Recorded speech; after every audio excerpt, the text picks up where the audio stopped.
All right. Now we're doing 7Q, You Got Change. And this is by K. Calderon, ASC. 92% of people like it. Basically, we're gonna get a number like this, and we got to break it down into hundreds, fifties, twenties, tens, fives, and ones. All right, and that's basically exactly what we got to do. So let's just jump right into it. So over here, we're gonna say const to turn it into concise syntax.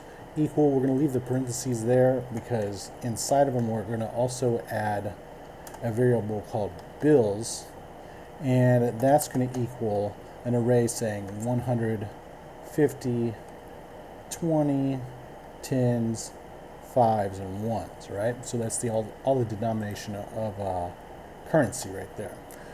So down here we're going to say console.log so we can test it out easily, and then we're going to get right here. So what we're going to do first is we're going to say bills.map.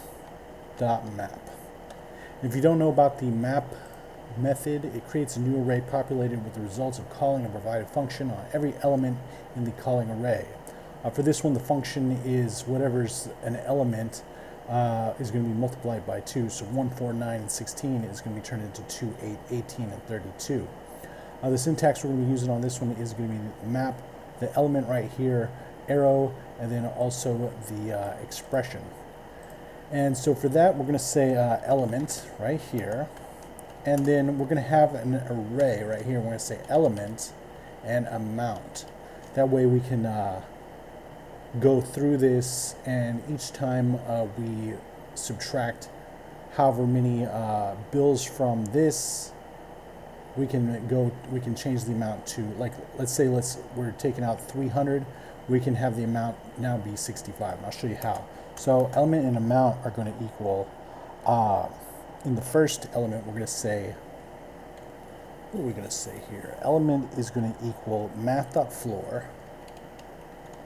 If you don't know about the Math.floor method, function, it always rounds down and returns the largest integer less than or equal to a given number.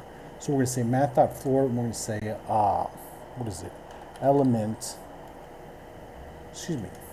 Amount divided by element, all right? So like this one, let's just test it out right now to see what it looks like. All right, so right here it would be 3, because, 365 divided by 3 would be, on Math.floor would be 3. So now we've got that, and let's do the second element, and we're going to say here, we're going to say amount. Let's go to the next line, give us a little more room. Amount, and then we're going to say remainder operator element, all right? That way it'll leave us the remainder in this amount spot. Just like that. So 300, and then there's 65 left, then we take away 50, 15 left, there's no 20s, and then a 10, 5 left, and then there's no 1s right here. Now we're going to have to get the index 0 for all of these. So let's just wrap this whole thing up in parentheses like this, and let's say at 0. Now let's test that out, and there we go. Now we've got all those in order. And but the thing is, it needs to be in 0 is the ones, 5s are the hundreds. So all we have to do for this is use the reverse method, and believe it or not, the reverse method reverses an array in place and returns the reference to the same array. All right.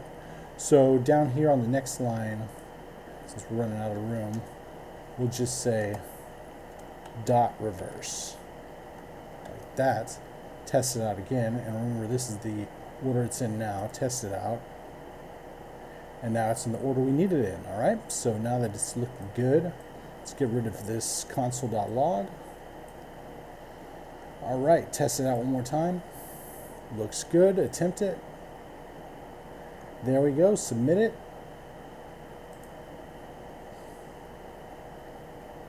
All right, you see on this one, they're using a bunch of wows, and I guess that's cool if you like typing. This one's basically what we did, except for we put the bills inside here.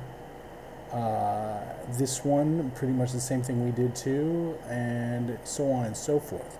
So let's go over here to mine. Just me on this one, best practice in my opinion, very much like this, and we'll see you next time.